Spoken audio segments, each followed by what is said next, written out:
जो काटना होता है वो विवेक से होता है। अगर काटोगे नहीं तो उसी में फंस जाओगे, भजन छूट जाएगा और अंदर जलन पैदा हो जाएगी, अशांति आ जाएगी। ऐसे ही काम की वृत्ति, क्रोध की वृत्ति, लोभ की वृत्ति, मोह की वृत्ति, अहंकार की वृत्ति, यही तो हमारे अंदर, ईर्ष्या की वृत्ति, यही तो हमारे भजन को ना होने देना, होने पर उसे छीण कर देना, अनुभव आनंद का ना होने देना, भूत भविष्य का चिंतन, ये सब काटना होता है।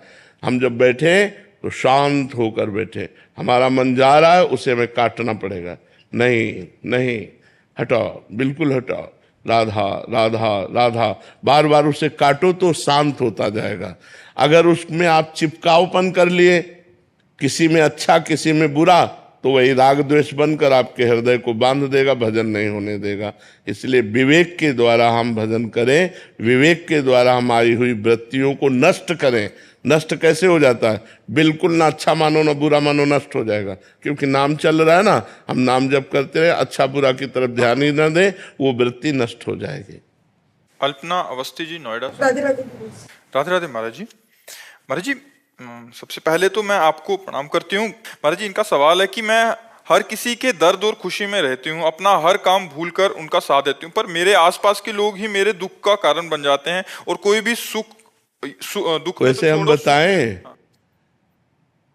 अगर हम अपना रिलेशन संसारिक न मानकर भागवतिक माने तो हमको ये दुख ना हो कि हम परोपकार करते हैं, बदले में हमारे साथ व्यवहार ठीक नहीं होता। ये आपका ही अनुभव नहीं है, सबका अनुभव, बहुत बार प्रश्न हो चुका है। जब हम अपने रिलेशन संबंधियों में हम परोपकार की भावना करते हैं, उनको सुख पहुंचाने की, तो वो हमें दुख ही देने की बात करते हैं। उनकी चेष्टा दुख ही देने की होगी, पक्की होगी, 100% होगी, 1% भी नहीं कि हम उसमें कह सकें कि 1%, 100%। वो ऐसा कुछ बोल देंगे, ऐसी कुछ चेष्टा होगी, तो हमें लगेगा हमने इतना किया, इसके बाद यार ये ऐसा। तो हमें लगता है यदि हम उनको अपने रिलेशन का भाव न रखकर भगवत रिलेशन माने, भगवत संबंध से माने, तो हमने जो किया वो भगवान के लिए किया, आप जो कर रहे हो आप जानो, तो हमें अच्छा लगेगा। और अगर हमने संबंध के, हमारे पड़ोसी हैं या हमारे भाई हैं या हमारे रिश्तेदार हैं, हमने जो किया, तो हमारे अंदर इतनी आकांक्षा रहती कि कम से कम थोड़ा तो कि हमने किया, कृतज्ञता माने। लेकिन वो नहीं मानेगा। वो जब नहीं मानेगा तो दुख होगा कि यार हमने इतना किया फिर भी आदमी कृतज्ञता नहीं मानता, ये आदमी नम्र नहीं है, ये हमें धन्यवाद नहीं दे रहा। नहीं देगा, संसार है, धन्यवाद नहीं देगा। जब आप किसी का परोपकार करेंगे और अधिक करेंगे तो उसी के द्वारा माया ऐसा आपके साथ आचरण करवाएगी कि आपका मन दुखी हो जाएगा। तो आपको दुखी नहीं होना। आपने जो किया वो भगवान देख रहा है, वो जो कर रहा है उसे भगवान देख रहा है। अगर हम इस सिद्धांत में रहेंगे तो बच जाएंगे, नहीं तो बहुत गुस्सा आएगी और या बहुत दुख होगा। दो बातों में एक बात आएगी। तो हमें न क्रोधित होना है न दुखी होना है, हमें भगवत भाव के द्वारा अपने को बचा लेना है। हर कोई अपने अनुसार इस्तेमाल करके गलत बोलकर चला जाता है महाराज जी। वही हम पूरी बात कह रहे हैं, वही बात कह रहे हैं। ये संसार ऐसा ही है, जैसे कहा जाता है ना कि कितना भी आप करो, परिणाम में वो आपका साथी नहीं बनेगा। अगर उसको जरूरत पड़ी तो आपकी बात को नीचा दिखाने की कोशिश करेगा। वो ये नहीं सोचेगा कि कल इसने हमारे साथ बहुत अच्छा उपकार किया, मैं धन्यवाद देता हूं और मैं तुम्हारे साथ हूं। ऐसा संसार नहीं है, संसार का स्वभाव ऐसा नहीं है। वो तुमने जितना किया है उसके बदले में तुम्हें दुख ही देगा, जरूरत पड़ी तो तुम्हारे विरोध में खड़ा हो जाएगा। ऐसा संसार है। इसलिए भगवान की भावना के द्वारा हम अपने को बचाएं, नहीं तो क्रोध आ जाएगा या दुख होगा, दो में एक बात हो जाएगी और हम अशांत हो जाएंगे। Lieutenant colonel Vivek Kumar ji. श्री हरिवंश। श्री हरिवंश महाराज जी। महाराज जी, आपकी अहेतुक कृपा से हम पति पत्नी दोनों आपकी शरण में हैं। महाराज जी, आप कहना चाह रहे हैं कि आपका 19 वर्ष सेना में हो गए हैं, बट महाराज जी आज बाहर के समय में रहना बड़ा सा कठिन सा लग रहा है, जो तो इसलिए 1 साल बाद रिटायरमेंट लेना चाहते हैं, आपकी आज्ञा लेके। और हाँ ठीक है, अपनी अगर नौकरी का समय पूरा हो गया है तो रिटायर होकर के सतमार्ग में चलो, भजन करो 20 साल तो सेवा सरकार की हो ही जाती होगी, तब रिटायरमेंट मिलता हो है। हाँ, तो बहुत सरकार की सेवा विश्व के सरकार की सेवा करो, परमात्मा की सेवा करो, नाम जप करो और आसपास के नौजवानों को भारतीय सेना के योग्य बनाओ। जो आसपास परिवार के मोहल्ले के नौजवान हैं, धामवास करने की। हाँ ये भी ठीक है, भगवान के धाम में। वास करेंगे, बस हाँ पूजन करना है। ये भी ठीक है, ये भी ठीक है। तो हाँ बिल्कुल ठीक, बहुत सुंदर, बहुत सुंदर जी। राजीव दत्त जी, वंदना जी। राधे राधे प्रभु, जय गुरु। राधे राधे महाराज जी। महाराज जी, आप कह रहे हैं कि आप दोनों पति पत्नी सरकारी सेवा में हैं, इनका एक इकलौता पुत्र था, मतलब वो आपका अनुसरण करता था, बट वो परम धाम चले गया। उसकी अंतिम इच्छा भी थी कि हम कभी रोए ना और गरीब बच्चों की पढ़ाई के लिए वो करें। पर इनका एक समाधान है कि अगर हम जीते जी स्वयं अपना पिंडदान करते हैं तो उसका बाद में कोई दान पुण्य करने वाला है नहीं है, तो मतलब देखो हम लगेगा क्या इनको? आपको परम मंगल की बात बता दें, आज अभी इसी क्षण अपने को प्रभु के हवाले कर दो, बस सब कुछ हो गया। प्रभु के आप हो, प्रभु के अंश हो, प्रभु के शरण में हो जाओ। हे नाथ, मैं तन मन वचन से आपको समर्पित होता हूँ। अब जीवन किसके लिए रहा? मान लो पुत्र था तो अगर वो बना रहता तो कम से कम मनुष्य जीवन के जो गृहस्थ धर्म का फल है वो फल ही नष्ट हो गया। अब किसके लिए क्या?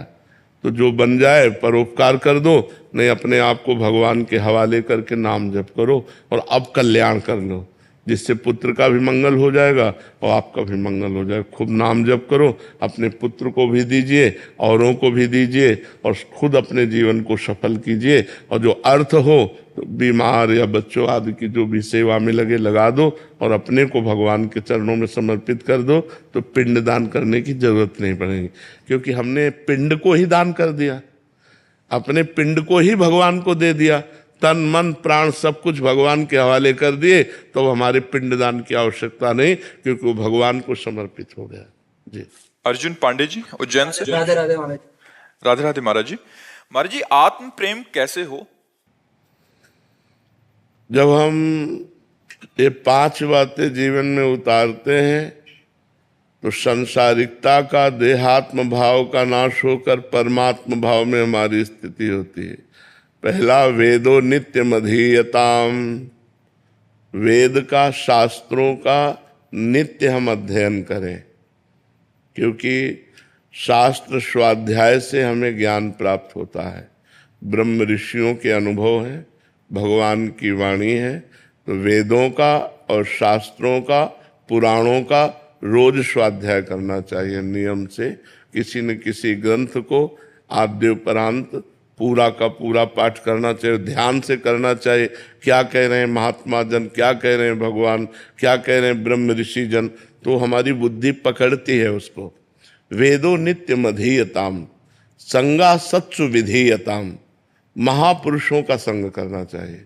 पहला शास्त्र स्वाध्याय करना चाहिए, दूसरा संत महापुरुषों का संग करना चाहिए अभिमान त्याग करके। अगर अभिमान लेकर संतों के पास जाओगे तो प्राप्त नहीं कर पाओगे कुछ। वहाँ दैन्य बिल्कुल अपने को नीच समझ कर जाए तो झोली भर के आ जाएगा, अगर अहंकार करके जाएगा तो अपने पुण्य नष्ट कर देगा। संगा सत्सु विधीयताम। तीसरा, महावाक्यार्थश्च विचार्यताम, जो महावाक्य हैं आत्म प्रेम के लिए अत्यंत आवश्यक है, उनका विचार करना चाहिए। जैसे तत्त्वमसि, अहम ब्रह्मास्मि, ये महावाक्य हैं, और संतों के हर वाक्य महावाक्य होते हैं। उनके वाक्यों का विचार करें। पहला शास्त्रों का स्वाध्याय, दूसरा संत महापुरुषों का संग, तीसरा महावाक्यों का विचार, और चौथी बड़ी खास बात, क्षुद्र व्याधि चिकित्सताम, क्षुधा रूपी व्याधि की चिकित्सा करे। जैसे औषधि लेते हैं ऐसे भोजन लेना चाहिए, थोड़ा भोजन पाना चाहिए। और जो अगर विरक्त है तो भिक्षान्नम औषधम, भिक्षान्न रूपी औषध। अगर गृहस्थ है तो मेहनत की, धर्म की कमाई का ही प्रयोग करे अपने जीवन में, तब तो ज्ञान आएगा। अगर धर्म की कमाई आ जाएगी तो जैसा खाओ अन्न वैसा बने मन, बुद्धि भ्रष्ट हो जाएगी। फिर 5वां है एकांते सुखमास्थिताम अथा तो ब्रह्म जिज्ञासा। एकांत में शांत होकर जो शास्त्र में पढ़ा, जो संतों से सुना, जो महावाक्यों का विचार किया, मंत्र जप किया, जो पवित्र अन्न पाया, उससे हमारी जो बुद्धि शुद्ध हुई। अब एकांत में मैं शरीर नहीं हूँ, मैं मन नहीं हूं, मैं बुद्धि नहीं हूं, मैं प्राण नहीं हूं, मैं भगवान का स्वरूप हूं। भगवान का अंश भगवान का ही स्वरूप होता है। ईश्वर अंश जीव अविनाशी, हमारे प्रभु अविनाशी, हमारा स्वरूप अविनाशी। प्रभु सुख राशि, हमारा स्वरूप सुख राशि। ईश्वर अंश जीव अविनाशी, चेतन अमल सहज सुख राशि। अपने आत्म स्वरूप का चिंतन, भगवान का चिंतन करे तब वो परमात्मा प्राप्त होता है। तो ये 5 नियम धारण कर ले। रोज शास्त्रों का स्वाध्याय, संतों की वाणी का संग, और जो संत उपदेश कर रहे हैं उसका विचार करके आचरण में उतारना, खूब नाम मंत्र जप करना और पवित्र आहार करना और एकांत में भगवान के चिंतन में डूबना। तो इससे परमात्मा प्रेम हो जाएगा। परमात्मा ही आत्मा है, आत्मा ही परमात्मा है। अमित सिंह जी। राधे राधे महाराज। राधे राधे महाराज जी। महाराज जी, मैं ज्ञान योग का अनुयायी हूँ, लेकिन भक्ति मार्ग भी आकर्षित करता है। ज्ञान मार्ग पर चलते हुए पता नहीं चलता कि सही रास्ते पर हूँ या नहीं। इस बात से आश्वस्त कैसे हुआ जाए कि यात्रा सही दिशा में चल रही है? बिना गुरु के तो, बिना गाइड के हम नई जगह कहाँ जा सकते हैं? जैसे हमको यहाँ निधिवन जाना है, रंगनाथ जी जाना है, राधा रमण जाना है, अब हमें पता नहीं तो हमें गाइड करना पड़ेगा। ऐसे किसी ज्ञानी भगवान ने भी गीता में आदेश किया है कि महापुरुष के पास जाकर साष्टांग दंडवत करके उनको गुरु रूप से वरण करके उनके वचनों का पालन करें। ऐसे सुनना और गुरु रूप से वरण कर लेने में अंतर होता है। जब हमारे गुरुदेव बोलते हैं तो बिना विचार किए हम उनकी आज्ञा का पालन करते हैं। तो ये मार्ग, चाहे भक्ति मार्ग हो चाहे ज्ञान मार्ग हो, ये पूर्ण गुरु से ही होता है। ध्यान मूलम गुरु मूर्ति, पूजा मूलम गुरु पदम, मंत्र मूलम गुरु वाक्यम, मोक्ष मूलम गुरु कृपा। मोक्ष मूलम गुरु कृपा। तो ज्ञान का मार्ग जो है वो पहले सिद्ध सदगुरुदेव का वर्ण करे, क्योंकि बिना सदगुरुदेव से ये मार्ग ही प्रारंभ नहीं होता। हमें क्या पता हमें क्या करना है, तो गुरुदेव आदेश करेंगे ना। और ज्ञान के मार्ग में शास्त्र जो आदेश करता है, लोक परलोक के भोगों से वैराग्य। बड़ा कठिन है। आप देखो, ज्ञान की बातें कर लेना अलग है, लेकिन जो ज्ञान के सूत्र हैं उनमें सद असद का विवेक, लोक परलोक के भोगों से वैराग्य, शम इंद्रियों का निग्रह, दम मन का निग्रह, मनोनिग्रह, तितिक्षा घोर सहनशील, सर्दी गर्मी मान अपमान दुख सुख सबको, श्रद्धा शास्त्र और गुरु के वाक्यों पर यथार्थ बुद्धि, समाधान चित्त का परमात्मा में स्थित हो जाना, और मुमुक्षुता मैं मुक्त होना चाहता हूँ। ये साधन चतुष्टय के बिना ज्ञान मार्ग में चला नहीं जा सकता। तो हम एक चीज जरूर पकड़े, भगवत चिंतन चल रहा है कि नहीं, चाहे ज्ञान योग से हो, चाहे अष्टांग योग से हो, चाहे कर्म योग से हो, चाहे भक्ति योग से हो। हमारा उद्देश्य है संसार के चिंतन का त्याग करके भगवत चिंतन परायण होना। जिसे हम भगवान कहते हैं, ज्ञानी जन उसे ब्रह्म कहते हैं, योगी जन उसे परमात्मा कहते हैं, भक्त जन उसे भगवान कहते हैं, प्रेमी जन उसे अपने लाल कह के, लाडिले कह के, प्यारे कह के, दुलार, जैसे राधा वल्लभ लाल, बाके बिहारी लाल, लाडली लाल, प्रिया प्रीतम, वही है। तत्व तो एक ही है, अलग अलग जगह से उनको पुकारा गया है। तो हमारा ब्रह्म चिंतन चलना चाहिए। शरीर का चिंतन, इंद्रियों के भोगों का चिंतन, शरीर संबंधियों का चिंतन, दुख सुख का चिंतन, भूत का चिंतन, भविष्य का चिंतन, इन सबको मिटिया मेट कर दे भगवत चिंतन के प्रभाव से, तब उसे शुद्ध ज्ञान प्राप्त होगा। भक्ति से चलो तो ज्ञान प्राप्त हो जाएगा, ज्ञान से चलो तो प्रेम प्राप्त हो जाएगा। आत्मरति से बात बनती है, केवल आत्मज्ञान से नहीं। आत्मज्ञानी तो बहुत मिल सकते हैं, लेकिन आत्म प्रेमी, आत्मरति, रति माने प्रेम, आत्मरति बहुत मुश्किल है। कि देह रति छूट जाए, ज्ञान है लेकिन भोगों में भी रति नहीं है, तो ज्ञान किस काम का? ज्ञान है, किसको ज्ञान नहीं है? हमें लगता है सबको ये ज्ञान होगा कि शरीर हम नहीं है, शरीर छूट जाएगा, शरीर नाशवान है, सबको ज्ञान होगा, लेकिन सब शरीर से रति किए हुए है। तो ज्ञान तो है लेकिन उसका प्रयोग नहीं है, क्योंकि भजन नहीं है। बिना भजन के ज्ञान अज्ञान ही है।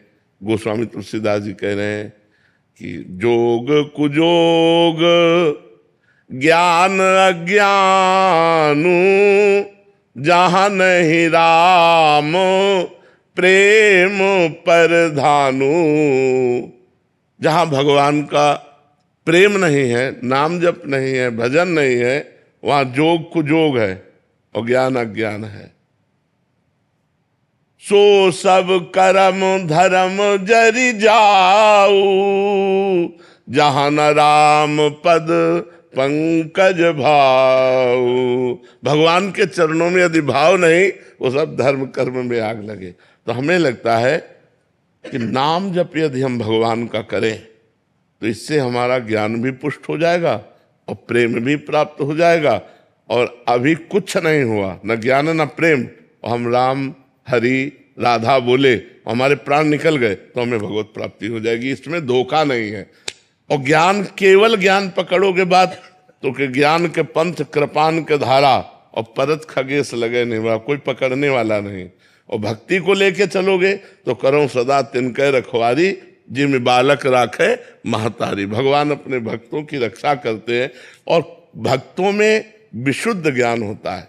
जैसे हनुमान जी भक्त हैं तो ज्ञानी नाम अग्रगण्यम बुद्धिमताम वरिष्ठम, परम ज्ञानी महात्मा हनुमान जी महाराज है। गरुण जी, गरुण महाज्ञानी गुण राशि, महाज्ञानी है। विश्वामित्र जी, विश्वामित्र महामुनि ज्ञानी। तो भक्त जितने पाए गए वो सब महाज्ञानी पाए गए। तो हमें लगता है भगवान के चरणों का आश्रय लेकर नाम जप करते हुए सब में भगवत भाव कर लेना, इससे बड़ा कोई ज्ञान नहीं। तो भजन करो और भगवान का आश्रय लो, इंद्रियों को पवित्र रखो, गलत आचरणों में न जाने पावे, यही ज्ञान है। तो हम जो हैं वो अनुभव में आ जाएगा। जैसे जल निर्मल हो और शांत हो तो उसके नीचे क्या है हमें पता चल जाएगा। ऐसे ही अगर हमारा मन चंचलता रहित हो जाए और पाप रहित हो जाए तो हमें आत्मस्वरूप का ज्ञान प्राप्त हो जाए। तो नाम जप करो भगवान का, जो नाम प्रिय हो, निरंतर नाम पर रति करो कि नाम न छूटने पावे। ये सब ज्ञान अंदर प्रकट हो जाएगा। भगवान के भजन में बहुत बड़ी सामर्थ्य है। शिवालिका वसुदेव जी, वृंदावन। जय जय श्री हनुमान। राधे राधे महाराज जी। महाराज जी, गोकर्ण जी द्वारा आयोजित श्रीमद् भागवत जी के सप्ताह पारायण में महाराज जी उसमें धुंधकारी जी की कथा आती है कि उन्होंने मनन किया और बाकी उन्होंने किया तो इसलिए वो आगे चले गए। तो महाराज जी उसमें कहा गया कि ध्यान ना देने से श्रवण का, संदेह से मंत्र का और चित्त के इधर उधर भटकने से जाप का कोई फल नहीं मिलता। महाराज जी मनन क्या कोई फल नहीं मिलता ऐसी बात नहीं है। कोई फल नहीं मिलता ऐसी बात कैसे? हम ध्यान न दें और जहर खा लें, कोई फल नहीं होगा? हमें बताओ, हम ध्यान न दें और जहर खा ले तो कोई फल नहीं होगा? ऐसा कैसे हो गया? हर क्रिया का फल है, हर क्रिया का फल है। अगर हम राम राम कह रहे हैं, हम ध्यान कहीं और कर रहे हैं, हमारी मृत्यु हो जाती है तो हमें भगवत प्राप्ति होगी। इसका प्रमाण अजामिल है। अपने पुत्र का ध्यान कर रहा था और पुत्र का नाम था नारायण और पुकारा नारायण, तो भगवत प्राप्ति हुई कि नहीं? उसी भागवत में लिखा है, हुई कि नहीं हुई? तो हमको एकाग्रता करने के लिए ये सावधानी कही गई है, लेकिन कोई फल नहीं होगा ऐसी बात नहीं है। असत क्रियाओं का फल है तो फिर सत्क्रियाओं का फल कैसा रहे? अब ये जो बात कही गई है ये एकाग्रता के लिए कही गई है कि आप उठो, अपनी मन की चंचलता को रोको और एकाग्र होकर कथा सुनो और उसका मनन करो। मंत्र को संशय रहित होकर बिल्कुल भगवत भाव से जपो। जो जाप कर रहे हैं एकाग्रचित होकर के करो। ये सावधानी के लिए कहा गया है, नहीं तो भाव कुभाव अनख आलसहु नाम जपत मंगल दिशि दसहु। चाहे भाव से, चाहे कुभाव से, चाहे अनख से, चाहे आलस्य से, निश्चित परम मंगल होगा। भगवान की कथा कान में जा रही है और तुम मनन नहीं कर रहे तो व्यर्थ नहीं जा रही, तुम्हारे जीवन को पवित्र कर रही है, तुम्हारे समय को सार्थक कर रही है। लेकिन विमान नहीं आएगा। विमान धुंधकारी के लिए आया ना, तो विमान नहीं आएगा, लेकिन जाओगे वही अंतिम समय। तुम विमान की बात, तुरंत विमान तो नहीं आएगा कि कथा सुनियो विमान आ गया, लेकिन जब मरोगे तो भगवान को प्राप्त होगे। हमारी बात पर संशय मत करना जी। महाराज जी, मनन की क्या प्रक्रिया रहनी? जैसे हम भगवान श्री कृष्ण के चरित्र को सुना तो उसका मनन कर रहे कि पूतना आई, अपने स्तनों में विष लगाए थी और भगवान पालने में पड़े हैं बाल गोपाल। अब हम भावना में अपने बाल गोपाल देख रहे हैं। पूतना आई, बाल गोपाल को उठाया, भगवान आंख मूंदे हुए थे। अब हम ये जो चिंतन कर रहे हैं इसी को मनन कहते हैं। जो लीला सुनी उसका मनन कर रहे हैं, एकांत में बैठ के चिंतन कर रहे हैं। तो मनन चिंतन क्या है? वो मार्जन है, हमारे मन को निर्मल करता है और निर्मल मन ही परमात्मा की प्राप्ति करता है। लेकिन भगवान की कथा सुनना, मंत्र जप करना, नाम जप करना एक कभी व्यर्थ नहीं हो सकते। हमारी बात सुन लो, मन लगे चाहे ना लगे। महाराज जी, जब मनन करते हैं तो उस वक्त भी क्या नाम जप चालू रहना चाहिए? वो तो अपने आप उन्हीं का मनन हो रहा है। तो नाम जप तो देखो, मन में दो सामर्थ्य है, वो एक साथ दो काम कर सकता है। जैसे आप यहाँ बैठी भी हैं, वो अंदर अंदर कुछ और भी चल रहा है। जहाँ कुछ और चल रहा है वहाँ नाम चला लो और मनन करो लीला का, दोनों काम हो जाएंगे। भगवान का नाम भी जप होता जाएगा और लीला चिंतन। और जब गाढ़ लीला चिंतन होगा तो फिर नाम जप नहीं चलेगा, फिर उसी में डूब जाएंगे और डूबना ही सब भजन का फल है। शिवानी जी, मध्य प्रदेश। राधे राधे महाराज जी। महाराज जी, आपका प्रश्न का सार है कि महाराज जी कह रहे हैं कि कुछ भक्त तो कष्टपूर्ण दंडवती परिक्रमा लगा रहे हैं, या और कुछ भक्त मस्ती से मस्त होकर भगवान का भजन कर रहे हैं, कुछ भीषण सर्दी में हिमालय में तपस्या कर रहे हैं, कुछ 56 भोग कर रहे हैं। महाराज जी, ऐसे अलग अलग वृत्तियां ठाकुर जी के द्वारा ही या भगवान के द्वारा ही प्रेरित होती हैं, या उनका कोई प्रारब्ध होता है? देखो, जैसे इसमें प्रारब्ध नहीं, इसमें तपस्या प्रधान होती। जैसे जो तप प्रधान है वो शरीर को कष्ट देंगे, सर्दी गर्मी बरसात ये सब सह रहे हैं, ये बाहरी कष्ट है। और जो आंतरिक तप प्रधान है, आपको बाबूजी की तरह रहते नजर आ रहे हैं लेकिन काम नहीं, क्रोध नहीं, लोभ नहीं, मोह नहीं, अहंकार नहीं, इन भीतरी शत्रुओं के आक्रमणों को सह रहे। तप तो दोनों को करना पड़ता है। एक का तप दिखाई दे रहा है कि वो घर बैठा हुआ है, सर्दी सह रहा है, गर्मी सह रहा है।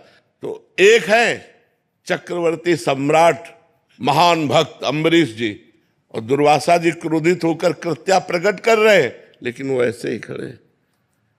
हमें लगता है बाहरी तप से श्रेष्ठ है आंतरिक तप, और आंतरिक तप का फल है भगवान का सतत स्मरण।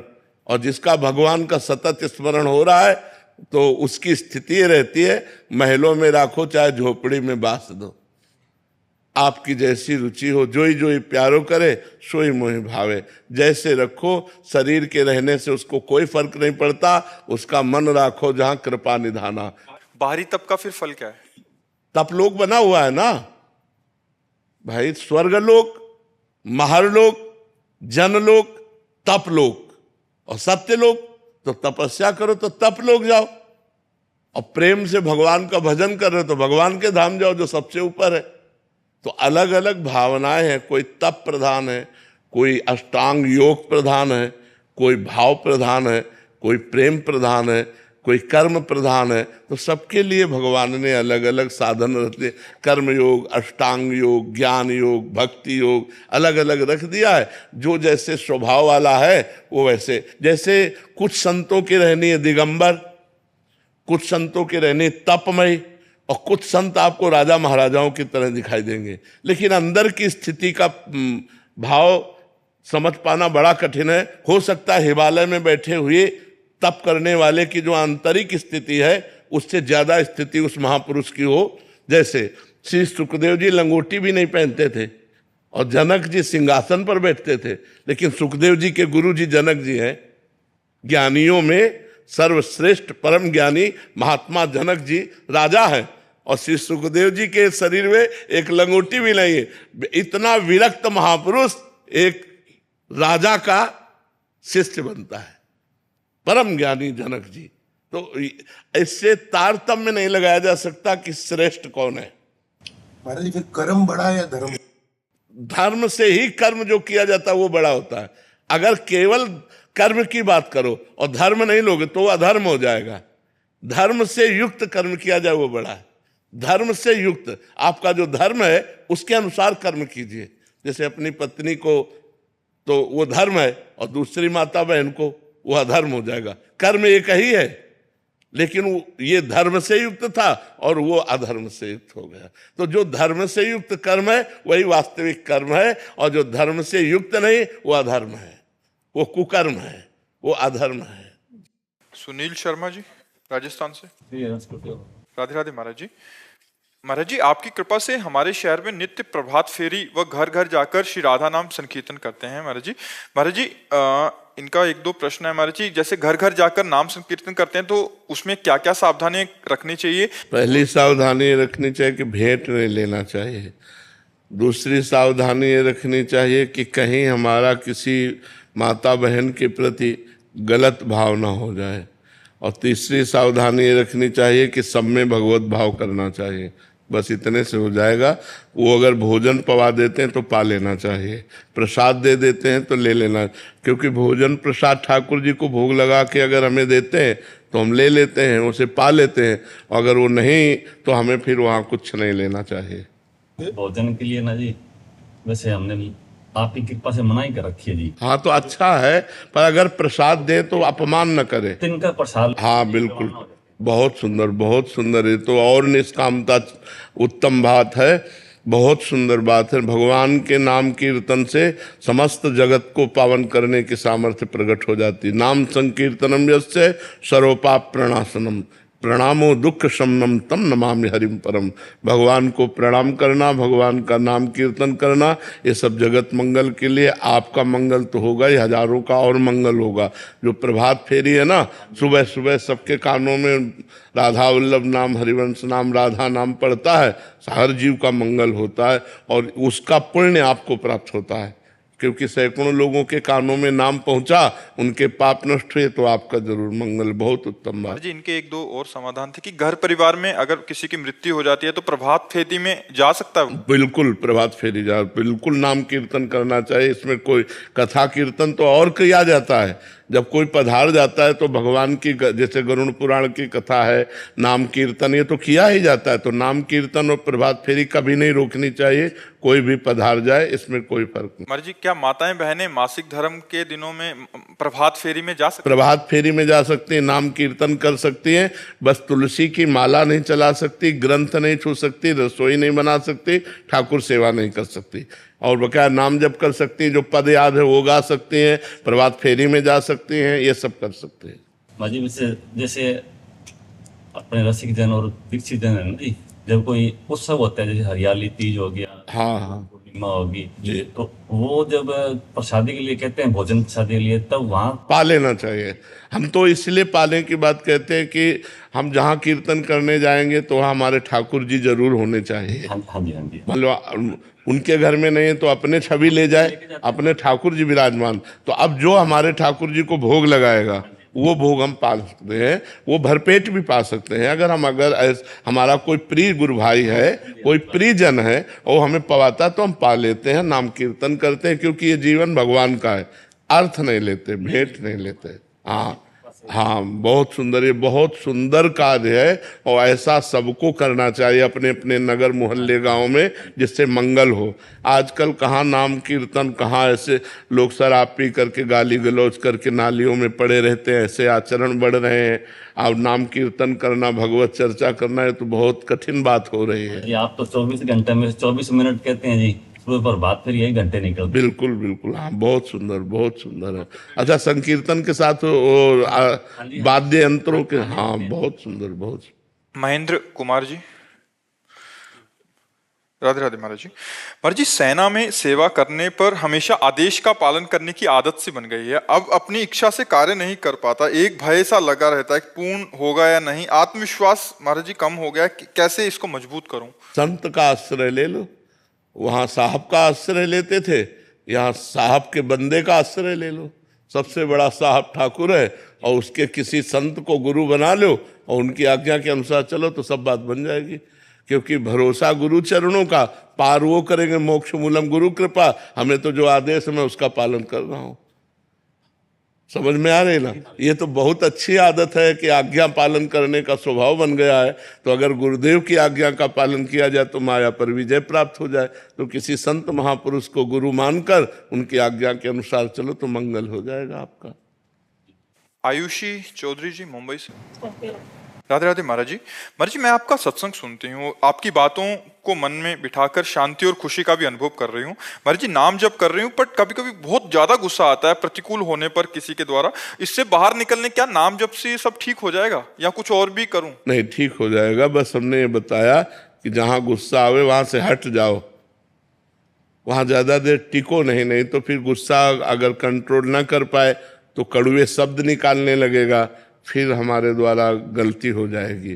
तो जहां जिस आदमी से जिस स्थान पर रुकने से हमें क्रोध आ रहा हो, पहले वो इस स्थान का त्याग कर देना चाहिए, तुरंत वहां से हट जाना चाहिए, चले जाना चाहिए, अपनी हार मान लेनी चाहिए, अपने को डरा हुआ मान लेना। जब मान लो सामने वाला डर गया, देखो भाग गया, अपने को ऐसा मान लेना चाहिए और गुस्सा को शांत कर लेना चाहिए। अगर हम उत्तर प्रत्युत्तर देते रहेंगे तो फिर हम गाली गलौज में आ जाएंगे, फिर हिंसात्मक वृत्ति आ जाएगी। क्रोध अशांति पैदा करता है, क्रोध संपूर्ण भजन की शांति को छीन कर देता है। इसलिए हमें भजन की शांति बढ़ाना है, क्रोध को। बस यही तो लोग कहेंगे डर गया ना, देखो गया ना, बस वो उनको बड़ा बने रहने दो, अपने को छोटा। तृणादपि सुनी चेन, तभी भजन बचेगा जब हम अपने को छोटा साबित कर देंगे, नहीं तो बात बनेगी नहीं। क्रोध फिर हमारे भजन को नष्ट करता रहेगा, और कभी पूज्य जनों का अपमान हो गया तो भजन होना भी बंद हो जाएगा। अगर अपने से पूज्य हैं, जैसे सास ससुर माता पिता, इनका अपमान हो गया तो फिर भजन नहीं होगा। फिर उस समय लगता है कि एक बार तो जवाब दे दूं, बाकी तो वो अहंकार, तभी तो कहा अपने को छोटा मान लो। अहंकार एक बार तो ये मन में आता ही है, लेकिन वो अहंकार से प्रेरित है। अहंकार को बढ़ावा नहीं देना चाहिए, चुप हो जाना चाहिए। कई लोगों का भाव रहता है अगर हम चुप हो गए तो ये और बढ़ जाएगा। नहीं, आप चुप हो गए तो उसको परमात्मा ठीक कर देगा। उमा क्षमा सापहुते भारी, अपने कर्म जाय अपकारी। जो आपका अमंगल सोच रहा है, आप चुप हो जाओगे तो उसको थप्पड़ परमात्मा का लगेगा, और आपका थप्पड़ बहुत हल्का है और उसका लगेगा तो बहुत जोर का लगता है। उसके थप्पड़ में आवाज नहीं होती, लेकिन पीड़ा बहुत भयंकर होती है। अपने थप्पड़ में तो आवाज होगी, उतनी पीड़ा नहीं होगी। ऐसी घटना घटा देगा कि सारा दिमाग ठीक कर देगा। वो बहुत बड़ा मालिक है, इसलिए उसके ऊपर छोड़ दे निर्णय, और अपने को छोटा मान के खसक ले, अपना भजन बचावे, अपने शांति को बचावे, अपने आनंद को बचावे। डॉक्टर विवेक कोलकाता से। राधे राधे महाराज जी। महाराज जी, सफलता धन प्रतिष्ठा से प्रेरित इस दुनिया में ऐसा क्यों है कि जिसके पास सब कुछ है वो अक्सर आंतरिक अशांति से जूझते हैं, जबकि जिसके पास न्यूनतम साधन है वो आनंद। क्योंकि जितना विषय होगा उतना चिंतन भ्रष्ट होगा। जितना विषय बढ़ेगा, भ्रष्ट माने होता गिरना, जितना आपके पास सुविधा भोगी मन होगा उतने में अध्यात्म से गिरेगा, और जितना त्यागी मन होगा उतने अध्यात्म की तरफ बढ़ेगा। तो असुविधाजनक जो जीवन होता है उसमें कहीं ना कहीं भगवान का आश्रय रहता है, और सुविधाजनक जो जीवन होता है उसमें धन पद भोग इनका आश्रय होता है, और ये सब नाशवान है, इसलिए अशांत होना ही पड़ेगा। और अशांतस्य कुतः सुखम, अशांत चित्त कहाँ सुख का अनुभव करता है। जब धन बढ़ता है तो उसमें दोष है, परस्त्री गमन, मदिरापान, द्वैत कीड़ा, झूठ बोलना, छल कपट, ये स्वभाव में आ जाता है। और अहंकार तो आ ही जाता है। जब धन बढ़ता है तो अहंकार आ जाता है और ये दोष आ जाते हैं, और जब ये दोष होते हैं तो पाप बढ़ता है, पाप बढ़ता है तो अशांति बढ़ती है। तो अशांतस्य कुतः सुखम, जो अशांत है वो कहाँ से, त्यागात शांति अनंतरम। जो त्याग परायण है उसको शांति का अनुभव होता है, जो भोग परायण है वो अशांति का अनुभव करेगा ही करेगा, क्योंकि मन कभी शांत नहीं होता भोगों से। मन भोगों के त्याग से शांत होता है, और हमें चाहिए शांति, और हम भोग भोगने में देखो कैसा चालबाज मन है। अपने धर्म से युक्त पत्नी की तरफ तो वो दूसरे की तरफ दिखाता है कि अगर ये हम भोग लें, ये भोग लें, ये भोग लें तो हम सुखी हो जाएंगे। और जहाँ मनुष्य अपने धर्म की रेखा को पार किया, बस वही अशांत, दुख, चिंता, शोक, भय ये उसे घेर लेते हैं। अब वो इतनी कामना से प्रबल हो जाता है कि इसमें नहीं, इसमें, इसमें नहीं, इसमें पूरा जीवन व्यतीत हो जाता है, वो कभी शांति को प्राप्त नहीं होता। और जिसने धर्म की रेखा के अंतर्गत होकर भोगों का सेवन किया उसका मन शांत होता चला जाता है, क्योंकि भोगों में सुख है नहीं। एक दिन उसे घृणा हो जाएगी, उसे वैराग्य हो जाएगा यार। और अगर नवम नवम तो फिर वैराग्य नहीं होगा, फिर वो अशांति बढ़ती चली जाएगी। जी। प्रिंस कुमार जी ये पूछ रहे हैं कि महाराज जी आप कहते हैं कि सफलता भगवत प्राप्ति है असली सफलता, पर दुनिया बाहरी जिसके पास ज्यादा पैसा है उसे ही सफल मानती है महाराज जी। क्या सफल है, मैं बताओ क्या सफल है, क्या सफल है? अरबों रुपया बैंक के जमा रहे, मुंह बगाड़ के मर गए, शरीर यहीं छूट गया, सफलता है? चाहे जितने बड़े पदाधिकारी हो, शरीर छूटा, सफलता है?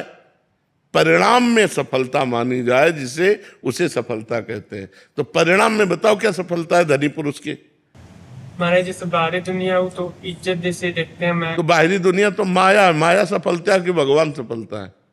मैं तो देखता हूँ आपको तो भगवान ही सफलता है। हाँ, अंतर का हृदय शीतल है तो बच्चा सफलता ही सफलता है, और अंदर हृदय शांति को प्राप्त नहीं। जैसा इन भैया ने प्रश्न किया कि सब भोग है लेकिन अशांत है, सही प्रश्न किया। अगर परमात्मा ज्ञान नहीं है, परमात्मा से प्रेम नहीं है, नाम जप नहीं है, धर्म नहीं है, तो वो कोई भी हो कभी भी सुखी नहीं रह सकता। महाराज ययाति ने अपनी जवानी भोगी, अपने पुत्र की 1000 वर्ष जवानी भोगी, तब उन्होंने लिखा कि एक पुरुष को जो भगवान से विमुख है उसे संपूर्ण स्त्रियां जौ धान्य वैभव सब दे दिया जाए तो भी वो कभी तृप्त नहीं हो सकता। ये स्वयं का अनुभव महाराज ययाति ने लिखा श्रीमद् भागवत में। तो इसलिए भोगों में शांति नहीं है, शांति भगवान में है।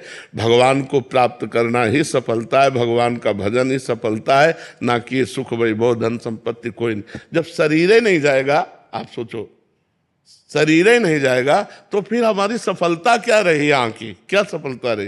ये मकान हमारा नहीं रहेगा, शरीर हमारा नहीं, बैंक बैलेंस हमारा नहीं, पद नहीं, प्रतिष्ठा नहीं, तो क्या मतलब रहा यार? पूरे जीवन हाय हाय करके सब कमाया और कुछ लेके नहीं जा रहे, कुछ लेके नहीं जा रहे। और जो लेके जाना था भजन धर्म सत्य वो किया नहीं, तो असफल रहे कि नहीं रहे? असफल रहे। सफलता तो हो रही कि अब जय जयकार होते हुए शरीर छूटा और भगवान के धाम जा रहा, क्योंकि उसने पुण्य किया, तपस्या की, तीर्थ याटन किया, परोपकार किया, नाम जप किया, दूसरों के लिए प्राण त्याग दिए, जीवन धन्य हो गया। अब ऐसा कहाँ है? अब दूसरों के प्राण ले लेते हैं अपने सुख के लिए, दूसरों का धन छीनना, दूसरों की हिंसा कराना, वो चाहे जैसे धन मिले भोग मिले। धन भोग सफलता नहीं, ये अपने दिमाग से हटा दो। धन भोग सफलता नहीं है, ज्ञान भगवान के चरणों का आश्रय ये सफलता है, यही शांति है। चंद्रभान जी हरियाणा से महाराज जी आपके चरणों में कोटि कोटि प्रणाम। महाराज जी आप जब सुबह पदयात्रा के दौरान आते हैं तो आप दोनों हाथ उठा के आशीर्वाद की स्थिति में रखते हो, तो महाराज जी एक भाव ये भी आशीर्वाद की स्थिति में नहीं रखते, हम शरणागत की स्थिति में रखते हैं। ये स्थिति आप आशीर्वाद की समझते होगे, हम शरणागत की स्थिति। शरणागत की स्थिति ऐसी होती ना कि हे प्रभु इतने रूपों में आए, हम किस किस की पूजा करें, इसलिए हम सबकी शरण में हैं, सबकी ऐसे करते चलते हैं, ऐसे करते चलते। इससे लगता है कि आप सबको आशीर्वाद दे रहे हैं, सब इधर भी। वैसे आपकी भावना है, लेकिन हम सबके चरणों में प्रणाम करते चलते हैं, ऐसे चलते हैं हम, ऐसे कि हम सबकी शरण में हैं। हमारे भगवान इतने रूपों में आए हैं, हम सब भगवत स्वरूपों की शरण में, हम ऐसे चलते हैं। और दूर से लगता है बाबा दोनों हाथ से आशीर्वाद दे रहे हैं। तो अच्छा है, अपनी भावना का आनंद ले, अपनी भावना का आनंद लेके। एक आदमी तो एक हाथ से आशीर्वाद देता है, दोनों हाथ से देते हैं। हम अपनी भावना का आनंद लेते हैं कि हम शरण में हैं। हे प्रभु हम आपकी शरण में, इतने रूपों में मेरे भगवान आए हैं और मैं अपने भगवान की शरण में हूँ। ये शरणागति का है ना, सरेंडर होने का यही तो है ना। दोनों हाथ ऊपर करो, यही सरेंडर होना। तो हम अपने भगवान की शरण में हैं और स्वरूपों में भगवान है। दूसरा भाव था कि मतलब हम दूसरा भाव ये भी आता है कि आप सभी को समझाते हो कि प्रभु की शरण में हो जाओ। अभी भी हाँ बात सही, अपने अपने भाव से जाकी रही भावना जैसी, प्रभु मूर्ति देखी तिन तैसी। महाराज जी अपने श्रीमुख से राम नाम देते। राम राम राम राम राम। जीतमणि पात्रा जी श्री राधे राधे राधे। महाराज जी सुबह की पदयात्रा में एक सेम प्रश्न था, तो कह रहे हैं कि आपसे थोड़ा नाराज हैं। कल यात्रा में आए तो हमने बहुत प्रयास किया कि आप हमारी तरफ देखें, पर देखा नहीं, तब से गुस्सा हो गए हैं। कह रहे कि देखो एक बात बताएं, हम अपना कैमरा तो बाहर दिखाई देता है लेकिन ऑफ रहता है, एक भी फोटो हमारे कैमरे में ले आएगी। नहीं तो हम बैठकर यही चिंतन करेला। कोई मुस्कुरा रहा था, कोई नाराज हो रहा था, कोई प्रणाम कर रहा था, कोई हंस रहा था, कोई नाच रहा, एक भी फोटो हमारे कैमरे में नहीं आएगी।